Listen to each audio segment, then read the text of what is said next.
Assalamualaikum warahmatullahi wabarakatuh. Alhamdulillahilladzi asbagha alaina ni'amahu dhahiratan wa batinah. Wassalatu wassalamu ala Rasulillah wa ala alihi wa sahbihi wa mawala. Asyhadu an la ilaha illallah wahdahu la syarikalah wa asyhadu anna Muhammadan abduhu wa rasuluh la nabiyya ba'da. Yang terhormat Sohibul Bait Ibu Raden Ayu Asminawati dan Bang Ferry. Bang Ferry ini kakak saya, kakak nemu di jembatan besi dan kemudian tidur bersama di Jakarta mungkin sampai 1 tahun ketika kuliah di UI. Cuma jurusannya beda. Bang Ferry jurusan teknik, saya jurusan ilmu politik, tapi satu kamar. Yang terhormat kandidat haji dan hajah Mas Tanto dan Mbak Vera, semoga nanti jadi haji yang mabrur dan mabruroh. Ini ada senior Pak Profesor, Pak Wakil Rektor, senior saya juga ini Mas Budi, ada Pak Mukhlis, bapak-bapak dan ibu-ibu yang tidak bisa saya sebutkan satu persatu. Pagi ini kita berbahagia karena akan mengantarkan saudara-saudari kita, Mas Tanto dan Mbak Vera. Nah, saya kebagian untuk memberikan tambahan bekal, tadi sudah diberikan oleh Bang Ferry. Nah, ini saya nambahi sedikit, semoga nggak sampai 30 menit. Saya ingin memberikan bekal ini tambahan kepada Mas Tanto dan Mbak Vera. Setelah haji itu nanti harus menjadi orang yang minimal ada tambahan 3 kualitas. Dan itu akan sangat penting untuk menjadi yang tadi saya sebut sebagai haji mabrur dan mabruroh. Haji mabrur gitu aja, yang balasannya adalah surga. 3 itu adalah 1, makin giat bekerja. Mestinya ini kan tidak perlu saya kasih tahu yang ini ya, karena ini kan mukanya aja strip golf semua ini. Nggak perlu kan, harus giat bekerja. Nanti jangan-jangan tapi mendapatkan paradigma yang justru sebaliknya, itu yang tidak benar gitu. Justru lanjutkan golfnya, duitnya harus lebih banyak lagi. Jangan cuma seperti sekarang.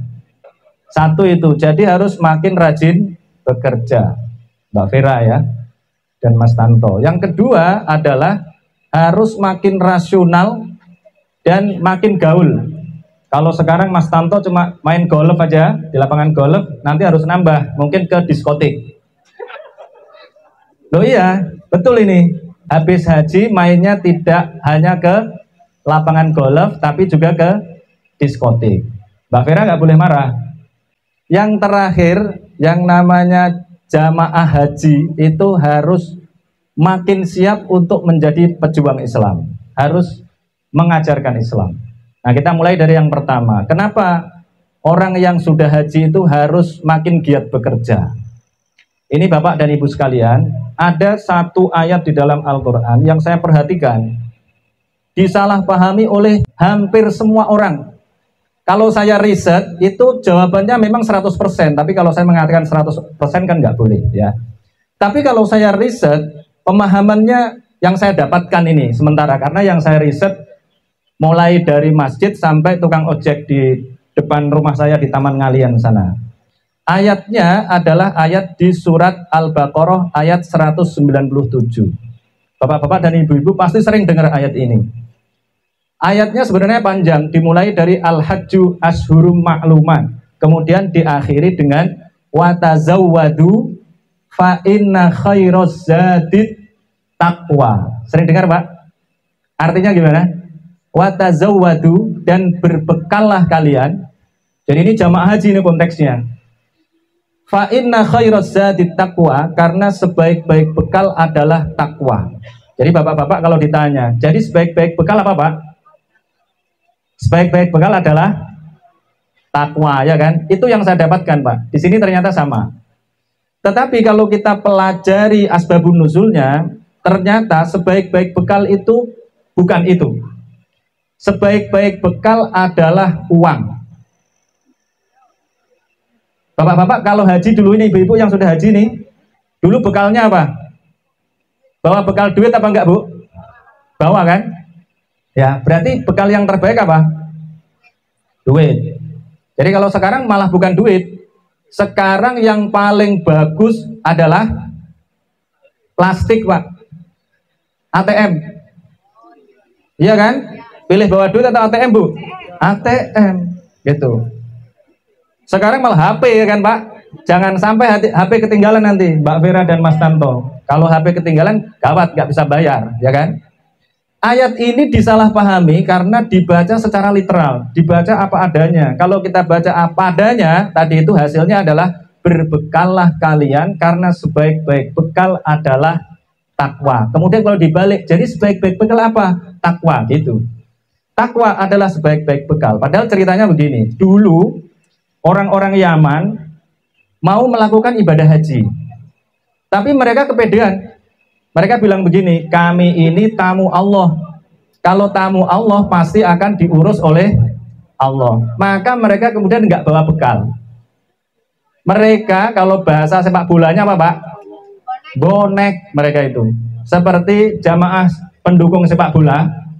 Kan jamaah juga itu. Jamaah dari Jawa Timur dulu naik kereta api nggak bayar, kemudian pergi ke Jakarta. Sampai di Jakarta gimana? Mereka nggak punya uang, nggak punya bekal tadi itu, maka kemudian ngambil itu PKL itu diambilin semua itu. Sama yang terjadi pada jamaah haji ternyata sama. Mereka kan harus melakukan perjalanan dari Yaman ke Makkah itu kira-kira jaraknya 1111 km. Mereka naik onta, naik kuda, ada yang jalan kaki. Kalau yang jalan kaki gimana? Padahal kan panas sekali di sana, bahkan bisa sampai 50 derajat Celcius. Panas, mereka nggak bawa bekal. Akhirnya mereka, bahasa Semarangnya ini, keleleran di jalan akhirnya. Mereka kelaparan, mereka kehausan, dan akhirnya meminta-minta pada orang-orang. Karena mereka nggak punya bekal. Maka kemudian mereka dikritik oleh Allah. Mereka ditegur oleh Allah. Turunlah ayat ini. Watazawwadu. Kalian itu kalau mau pergi haji harus bawa bekal, karena sebaik-baik bekal akan membuat kalian bisa mempertahankan takwa. Begitu cara mengartikannya. Jadi kalau kita ini, misalnya gini ya, haji itu kan tadi dibaca ya, haji itu hijjul baiti. Haji itu arti aslinya adalah menuju. Maka kita punya tujuan. Bapak-bapak dan ibu-ibu ini, misalnya yang sudah sepuh-sepuh, tujuannya menikahkan anaknya. Menikahkan anaknya harus persiapan nggak, Pak? Harus persiapan. Yang dipersiapkan apanya? Ya duitnya juga, sewa gedung, dan ini sewa teratak kalau di rumah dan lain-lain. Coba ini kalau mau pergi haji, kemudian nyewa terataknya ini minta duit orang lain. Orang lain bilang apa, Pak? Ini mau haji kok nggak serius, gitu kan? Nah itu namanya tidak takwa. Di antara ciri takwa adalah tidak meminta-minta pada orang lain secara paksa maupun karena orang lain kasihan. Misalnya ini, misalnya lagi saya sendiri misalnya bikin pondok pesantren tadi itu. Alhamdulillah ya tadi caranya bikin pondok pesantren tidak boleh meminta-minta, tapi pakai uang sendiri. Coba kalau dari awal meminta-minta, misalnya bapak-bapak di sini, bapak-bapak dan ibu-ibu, ini saya mau bikin pesantren. Mohon nanti yang di sini-sini ini karena tiap hari golf, daripada beli stick golf mahal, mending dikasih saya aja, misalnya gitu. Ini pasti bapak-bapak mikir, wah Pak Ustadznya ini mata duitan, kan gitu. Jadi kehilangan harga diri itu adalah kehilangan takwa. Itu yang dimaksud di dalam surat Al-Baqarah ayat 197. Jadi nanti kalau pulang berarti kan harus lebih giat bekerja agar duitnya lebih banyak. Begitu Mbak Vera dan Mas Tanto. Jadi duitnya harus lebih banyak lagi. Ini yang pertama. Yang kedua, tadi saya katakan harus menjadi lebih rasional dan pergaulan lebih luas. Tadi tidak hanya di lapangan golf, tapi juga di diskotik gitu. Wah ini ajarannya sesat kayaknya ini. Bukan, ini bukan sesat Pak, tetapi ceritanya begini. Ada ayat lain di ayat 158, masih surat Al-Baqarah. Ayatnya begini. Innas sofa, ini nanti dibaca ini Pak Tanto. Sudah hafal ya ayatnya ya? Innas sofa wal marwata min sya'airillah faman hajjal baita awi tamaro fala junaha alaihi ayyat tawafa bihima. Hafal semua Pak? Ada yang aneh ya ayat itu? Di dalam ayat itu artinya begini, sesungguhnya sofa dan marwah adalah di antara tanda-tanda kebesaran Allah, di antara syiar-syiar Allah. Barang siapa haji atau umroh, maka tidak ada dosa kalau tawaf, maksudnya sa'i, antara sofa dan marwah. Tidak dosa Pak di sini. Maka tidak dosa kalau sa'i antara sofa dan marwah. Di sini itu disebutkan, maka tidak dosa tawaf, karena sa'i itu ya seperti tawaf. Cuma kalau tawaf di mana? Di Ka'bah itu bentuknya lingkaran penuh. Tapi kalau sofa dan marwah bentuknya lingkaran tapi seperti rantai sepeda. Kan gini tetap. Ya, tidak bulat seperti lapangan apa itu? Tengah-tengah poli itu, tetapi bulatnya adalah bulat lonjong seperti telur ayam kampung. Karena tetap dari sofa marwah agak geser dikit kemudian ke sofa lagi. Itu tetap disebut dengan tawaf. Tawaf itu artinya muter artinya. Nah, tetapi yang kalau kita tidak pahami konteksnya lagi adalah tadi itu fala junaha alaihi ayyat tawafa bihima. Maka tidak dosa kalau sa'i antara sofa dan marwah. Padahal sa'i antara sofa dan marwah hukumnya apa Pak? Hukumnya apa Pak? Bukan hanya wajib Pak, rukun. Beda kan kalau di haji itu namanya ada rukun, ada wajib. Kalau wajib kita tinggalkan masih bisa sah asal diganti dengan nyembelih kambing, dam. Tapi kalau rukun nggak bisa ditinggal. Kalau ditinggalkan maka hajinya batal. Tadi sa'i antara sofa dan marwah itu adalah rukun. Kalau ditinggalkan maka tidak sah hajinya. Tetapi teks Al-Qur'annya gimana tadi? Maka tidak dosa kalau sa'i antara sofa dan marwah. Kalau tidak dosa berarti gimana? Lebih baik ditinggalkan atau lebih baik dilakukan? Karena ini acaranya nggak penting, maka ibu-ibu tidak dosa kalau ibu-ibu meninggalkan tempat ini. Berarti lebih baik di sini atau pulang? Lebih baik pulang kayak kan? Dan tadi itu, maka tidak dosa kalau sa'i antara sofa dan marwah. Berarti lebih baik bagaimana? Lebih baik tidak melakukan, ya kan? Tapi kalau melakukan tidak dosa, seolah-olah begitu. Konteksnya bagaimana pada saat itu? Konteksnya pada saat itu, Bapak dan Ibu semua, pada saat itu di sekitar Ka'bah itu ada berhala-berhala yang jumlahnya banyak sekali. Kalau di kitab-kitab kemudian diterjemahkan ke buku-buku modern itu, di situ ada angkanya itu 360 berhala. Sering dengar Pak, 360. Kenapa kok 360? Tadi itu lingkaran. Lingkaran itu berapa sudutnya? Ini membedai sama teknik sipil nih gimana nih? 360 derajat. Berarti yang ingin dikatakan apa? Ya sebenarnya jumlahnya ya banyak sekali. Yang ingin dikatakan adalah di setiap sudutnya itu ada berhalanya. Itu. Sampai tadi ungkapannya adalah 360 berhala. Seperti kalau kita ini loh di Indonesia dulu istilahnya jutawan. Kemudian meningkat menjadi miliarder. Orang jutawan itu ya yaitu kelasnya mahasiswa. Kalau miliarder ya kelasnya siapa ini? Pak Ferry miliarder ya. Nah, triliuner kemudian siapa? Pak Muklis. Nah, kira-kira gitu. Meningkat itu dari jutawan kemudian miliarder kemudian triliuner. Berubah itu. Dulu apalagi misalnya kalau kita ini wes mbok baleni ping 17, kita kalau orang Jawa ping 17 itu udah banyak sekali. Nah, kalau sekarang walaupun kamu minta maaf 1000 kali tetap nggak kumaafkan. Nah, ini ada 360 berhala. Maksudnya adalah di setiap sudutnya itu ada berhalanya. Maka kemudian orang-orang Islam yang mau haji atau mau umroh kemudian takut, wah jangan-jangan nanti kalau kami sa'i antara sofa dan marwah, nanti kami menjadi musyrik. Maka kemudian turunlah ayat ini. Innas sofa wal marwata min sya'airillah. Faman hajjal baita aw i'tamara fala junaha alaihi ayyat tawafa bihima. Jadi seolah-olah Al-Quran ingin mengatakan begini, walaupun di antara Safa dan Marwah itu ada banyak berhalanya, tapi kalau kalian sa'i antara Safa dan Marwah tidak berniat untuk menyembah berhala, tidak menganggap bahwa berhala itu adalah Tuhan, maka dosa atau tidak? Tidak. Jadi tidak dosa, maksudnya begitu. Maka tidak dosa kalau sa'i antara Safa dan Marwah. Maka kalau tadi itu gaulnya biasanya kan sama ini para senior golf itu kan orang-orang baik semua, ya kan? Nah sekali-sekali juga bergaul sama orang tidak baik. Tujuannya apa? Ya tujuannya mempengaruhi yang tidak baik menjadi baik. Nah Bapak dan Ibu semua, tadi itu yang kedua ini berarti kan kita harus rasional, kemudian banyak gaul. Kenapa? Kita ini sebenarnya juga berhadapan dengan situasi yang sebenarnya itu tidak kalah jahiliyahnya dengan zaman dulu. Tetapi kadang-kadang kita tidak sadar. Dan kita ini sering menyebut berhala-berhala orang-orang di masa lalu atau orang dari kebudayaan lain.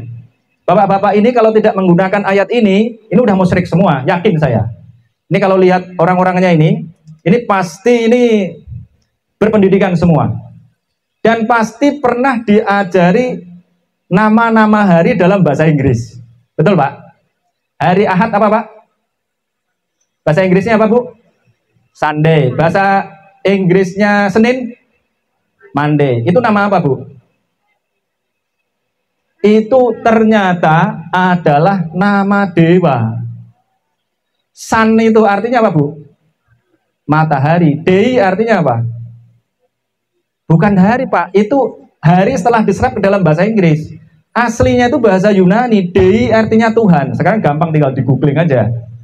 Jadi Sunday itu artinya adalah dewa matahari. Karena pada hari itu dulu orang-orang nyembah matahari, bagian dewa matahari itu.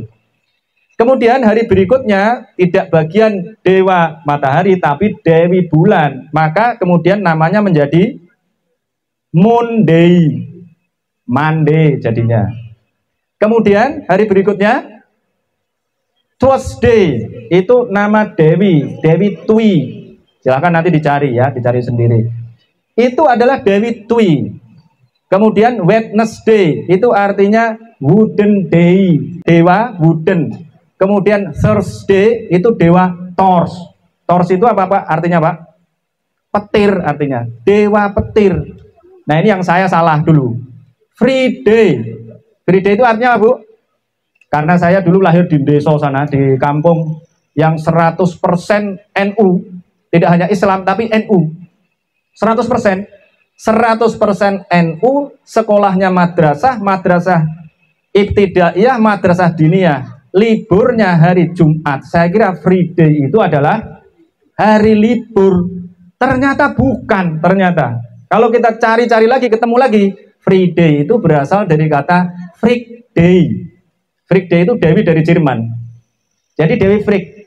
Dewinya digambarkan cantik, tangannya buntung, tapi cantik gitu. Kemudian hari Sabtu.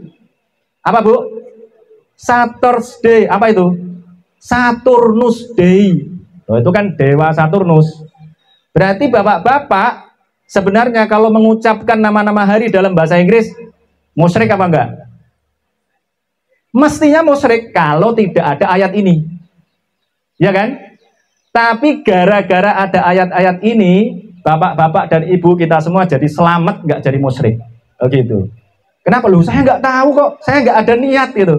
Sama seperti jamaah haji yang pada saat itu, tadi itu jalan cepat antara Safa dan Marwah, tapi asal nggak punya niat untuk menyembah berhala-berhala itu, maka jadi tidak musyrik, tidak apa-apa. Itu yang disebut dengan, kalau dalam teori sosial politik namanya desakralisasi.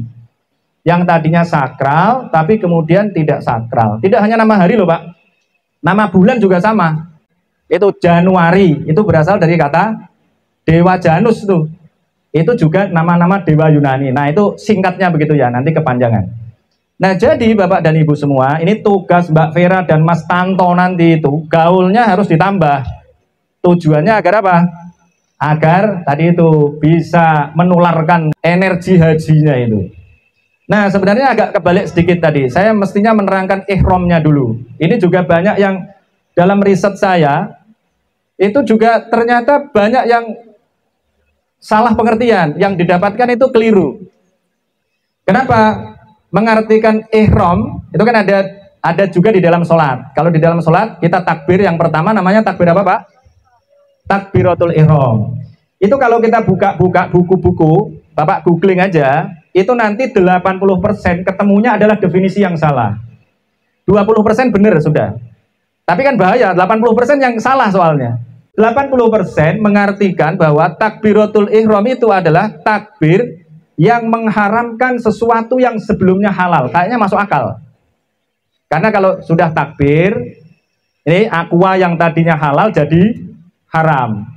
Padahal tidak begitu. Seolah-olah benar. Biasanya saya uji lagi. Kalau kamu ini kan mau Idul Adha, di tempat saya kan nyembelih sapi biasanya. Kalau kamu makan sapi, makan daging sapi, kemudian selilitannya itu setengah on. Pada saat habis makan, sholat duhur, kemudian selilitnya kerasa, mau dibuang sayang, mau ditelan, waduh ini haram apa enggak? Maka kemudian milih mana, Pak? Kalau di kampung saya karena nggak pernah makan dagingnya setahun sekali, ya milih diapain? Milih ditelan. Tapi haram apa enggak, Pak? Hanya batal, tapi enggak haram. Loh gitu kan? Bapak-bapak kalau lagi sholat kemudian ngentut, itu dosa apa enggak? Enggak dosa, cuma batal. Berarti definisinya salah atau benar?